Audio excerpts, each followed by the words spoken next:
The iPhone 18 series, and even the 20th anniversary iPhone 20 lineup launching in 2027, are already making headlines through early leaks.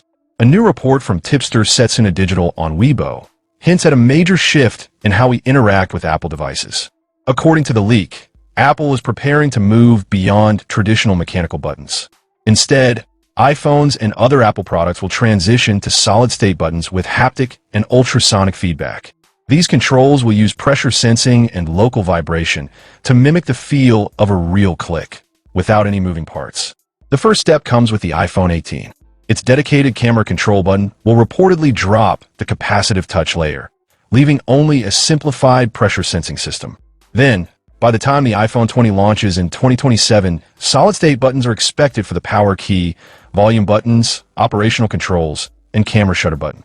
Apple may also adopt piezoelectric ceramic components to improve the feedback experience.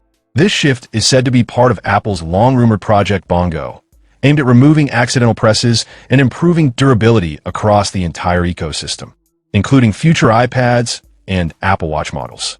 The technology is still in development, with Apple refining tactile responsiveness and reliability before rollout. So for now, mechanical keys are expected to remain until Apple is ready to make the switch. So what are your thoughts on the solid-state button tech? Will it be useful or just another gimmick? Drop your comments below, and don't forget to like and subscribe for more tech updates.